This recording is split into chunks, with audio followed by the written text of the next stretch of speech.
Hey guys and girls, how's it going? Hope you guys are having a great week. So I'm back today with another What Do We Know So Far video, and this is my first one of 2016.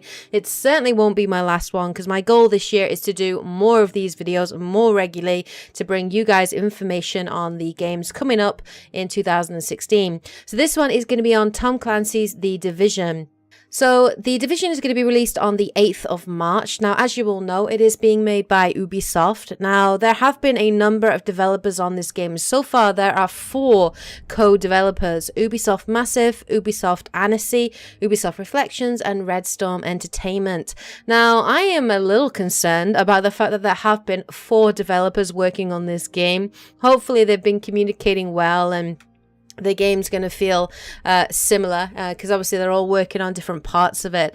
But you know, it's concerning that they're having to divide it between 4 developers, but maybe that just says something about the sheer scale and size of the game. So this game is going to be available on the PS4, the Xbox One, and the PC. Now, the main story of The Division, the basic story premise, so it revolves around a pandemic basically that spreads on Black Friday, and from what we know, this epidemic has been spread by banknotes. Now, as a result, the US government collapses in no less than 5 days, and everything goes to pot basically. Commerce, Wall Street, trading, food, water, everything shuts down and the country is effectively left in chaos. Now, the main game is set in New York City. It just focuses on one of the main cities that were affected by the epidemic, but New York City is going to be fully explorable from the start. It is going to be an open world game, and you will be able to explore every single part of New York City, so that should be pretty epic for those of you that have been to New York City like myself, and it will be great to be able to explore everything there. Now, of course, with it being a fully explorable world, they have put things in to dissuade you from going into certain areas. For example, the level of enemies, certain areas as well will be dangerous or contaminated, and you will require certain gear to be able to access them. So there is very much going to be a level restriction to certain areas of New York City. Obviously, I assume as you progress through the story. Now, you play as part of the Strategic Homeland Division. Now, this is basically a sleeper cell. You are a sleeper cell agent that's been called upon by the president himself or herself to restore order and investigate the origins of the epidemic. Now, this is not the story of a single hero from the general feeling that we get from this. You are very much part of a team, and there is very much an emphasis on teamwork and working as part of the division. Now, as you investigate into the origins of this epidemic, you will, I'm sure, undoubtedly uncover some kind of worldwide conspiracy, government conspiracy, terrorists, who knows where it's going to go, but obviously there will be a larger overarching plot as you play. Now, as I say, the main setting of the story is in New York City. Now, there will obviously be a mixture of close quarters fighting, which we have seen in some gameplay footage on the streets of New York. You can go in the underground, and obviously, some buildings are going to be fully explorable. Now, just how many are explorable remains to be seen, but it would be kind of cool to be able to go inside sort of the Empire State Building and everything, so that would be pretty sweet. Now, there is a real-time dynamic day and night and weather cycles, and these will very much affect your overall gameplay as well as enemy AI and patterns. For example, we've been told, if a storm was to come in, that would affect your visibility and also enemy visibility. Very similar, I suppose, to sandstorms and the way that you could use those to your advantage in Metal Gear Solid 5: The Phantom Pain.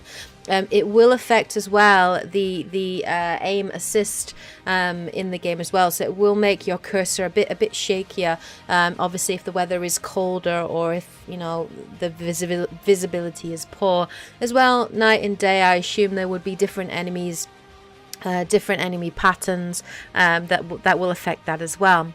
Now, in terms of the gameplay, it is your typical third-person shooter, but with RPG MMO elements. Now, whether or not they're going to focus on the third-person shooting aspect of it or the RPG elements remains to be seen. I do very much get a vibe of Destiny the more that I've been investigating into this game and reading up on it.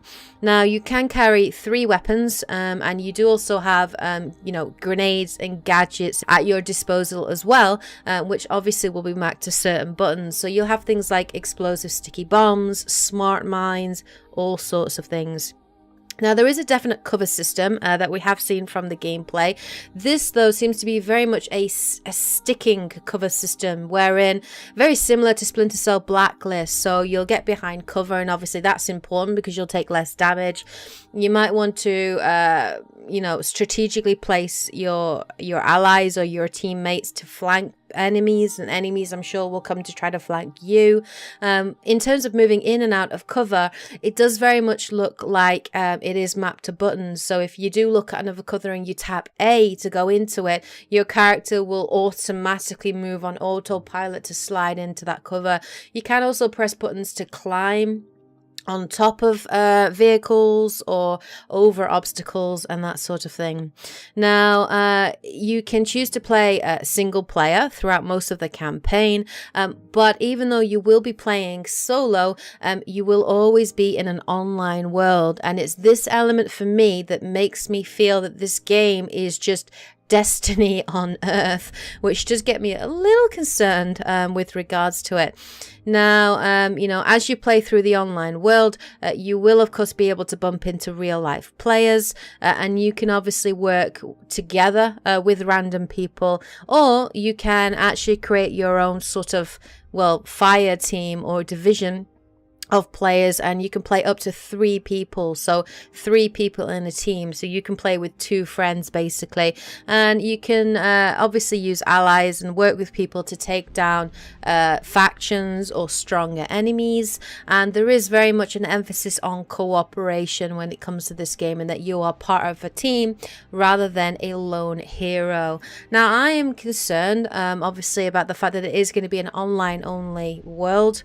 Predominantly I'm concerned for what that's going to do to the story, because one of the major disappointments for Destiny for me was the weakness of the storyline, the lack of cinematics, which The Taken King did improve on a bit, but there was very much a lack of cinematics and a lack of story and a lack of immersion that I didn't like. And I'm hoping that The Division has not changed emphasis, has not just gone and done a Destiny 2.0. I'm really hoping they haven't done that, but obviously it remains to be seen. Now, you can create up to 4 playable characters that you can switch between using, from the start menu. And these characters you can focus on particular classes. So you can choose to level up your character in a certain direction. So there are 4 main classes. So you can choose to play as a medic, as a tactical support character, as a damage dealer, and as a tank. That basically takes the majority of the aggro in terms of the gameplay.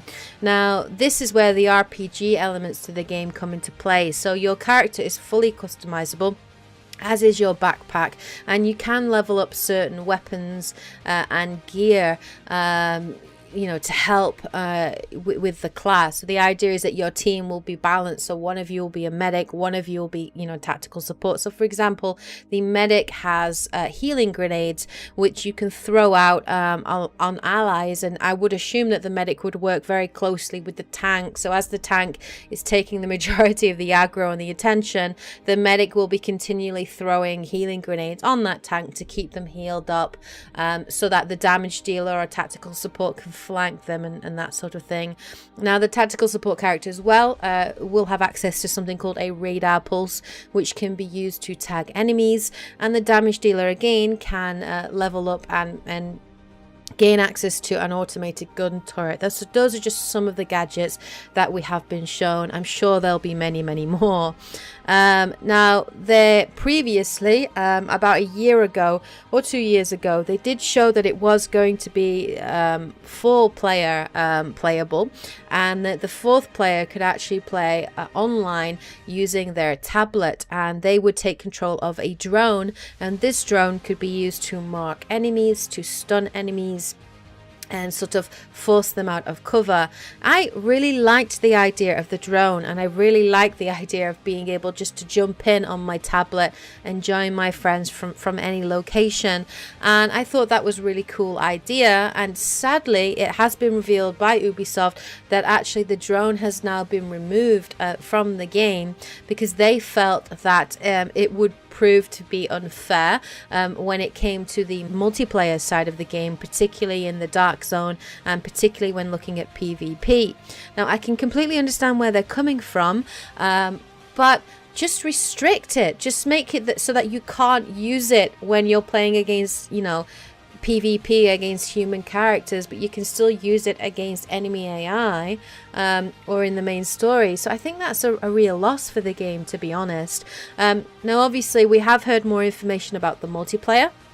And this was revealed at E3 last year, and the multiplayer side of it, the PvP side of it, is called the Dark Zone. Now, the Dark Zone and the multiplayer is going to be completely separate from the main story campaign. You can go in and out of the Dark Zone at any time, from what we're told, and the Dark Zone basically is an area that is cordoned off because it's contaminated, and it basically contains stronger enemy factions, infected loot, which is going to be of a higher level, so it could be epic or rare gear that you could get, and obviously human players as well. Now, in order to gain this epic loot, which is one of the major appeals of going into the Dark Zone, you do need to extract that loot from a particular extraction point in there. And to do that, you need to basically hold a particular zone, a particular point, for a minimum of about 90 seconds until a helicopter turns up and extracts that gear, you know, from the Dark Zone. And then once you've extracted that gear, then at that point you can equip it onto your character. Now, as I say, you can come across real players in the Dark Zone, and these may be non-hostile or hostile, so you might be able to work with players to make alliances against other NPCs or other human factions to steal loot or take loot, or you could just choose to dick people over, basically, and by doing that you would become what we call a rogue agent, and you effectively would kill them before they could extract their loot and extract that for yourself. Now, I don't like the whole idea of going rogue. When it comes to multiplayer, I'm more of a cooperative kind of player. I enjoy PvP now and again. I enjoy playing PvP on Destiny or on Black Ops 3. I enjoy it a lot, especially when it comes to things like, you know, deathmatch or control or capture the flag or that kind of thing. I've had heaps of fun in Star Wars Battlefront, but I don't like the idea of dicking people over to get loot. I don't think it's a good idea. I don't think it gives the right kind of message for the community, and I generally don't think it creates a good community spirit, you know, for the Division community that is going to build up around this. So I'm not a massive fan, and I don't really think that Ubisoft should be encouraging players to dick each other over just to steal each other's loot. I think if you've earned that loot yourself, you know, you've got a right to it, and I think it's pretty shitty to come in and steal somebody's loot at the last moment by being a dick, effectively. So I'm not a massive fan of that. So that's everything that we know about the game so far. Now, there is going to be a closed beta. Now, there has already been an alpha the Xbox One players did have access to in December, but from early 2016, PS4 and PC gamers are going to be able to get access to a closed beta. Now, there are rumors that this closed beta is going to be available towards the end of January. I think that's very likely, considering that it's coming out in March, which is not long away.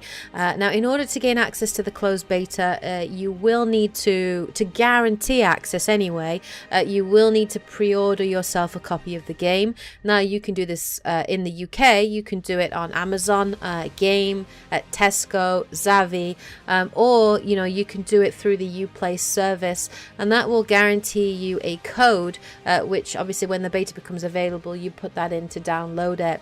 Now, if you don't want to pre-order the game, you can still enter yourself into a draw to be selected and chosen to take part in that closed beta, and you just go onto the Ubisoft Division website to enter yourself into that. Even if you pre-order the game and you have a go at the beta, you can still cancel your pre-order if you choose to do so, and I think that's probably what I'm going to do. I'm going to pre-order it to guarantee myself access, have a go at it, and then, you know, from playing the beta, make my own choice, you know, make my own decision on it, and in terms of what I think and what I think of the game and the gameplay. But that is basically everything that we know so far about Tom Clancy's The Division. Now, 2 years ago, I was super excited about this game. It looked brilliant. It looked amazing. I will be honest, the more I hear about this, the more concerned I am that they've gone away from the epic, cooperative, team-based, story-based focus that they did have, and they moved away from that more towards the always online multiplayer Destiny style element of it, which again I'm not a massive fan of. So it remains to be seen what's going to happen. I'm going to have a go at the beta, and I will probably be bringing you guys my first impressions on that when I do play it, and uploading some of that gameplay on my channel there. But anyway, that's everything that we know so far about the Tom Clancy's The Division. Let me know what you guys think of this game in the comment section below. Are you looking forward to it? Are you excited? Will you be pre-ordering it? And will you be playing the closed beta? Alright guys and girls, well, take care, and as always, happy gaming! Yeah.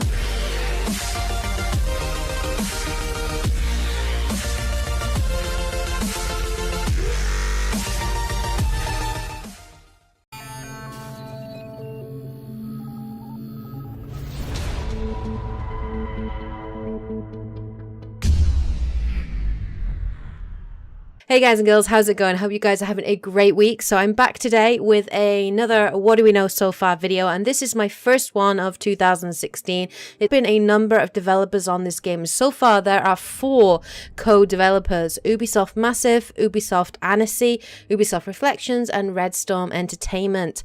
Now, I am a little concerned about the fact that there have been 4 developers working on this game. Hopefully they've been communicating well, and the game's going to feel similar, because obviously they're all working on different parts of it. But you know, it's concerning that they're having to divide it between 4 developers, but maybe that just says something about the sheer scale and size of the game. So this game is going to be available on the PS4, the Xbox One, and the PC. Now, the main story of The Division, the basic story premise, so it revolves around a pandemic basically that spreads on Black Friday, and from what we know, this epidemic has been spread by banknotes. Now, as a result, the US government collapses in no less than 5 days, and everything goes to pot basically. It certainly won't be my last one, because my goal this year is to do more of these videos more regularly to bring you guys information on the games coming up in 2016. So this one is going to be on Tom Clancy's The Division. So The Division is going to be released on the 8th of March. Now, as you all know, it is being made by Ubisoft. Now, there have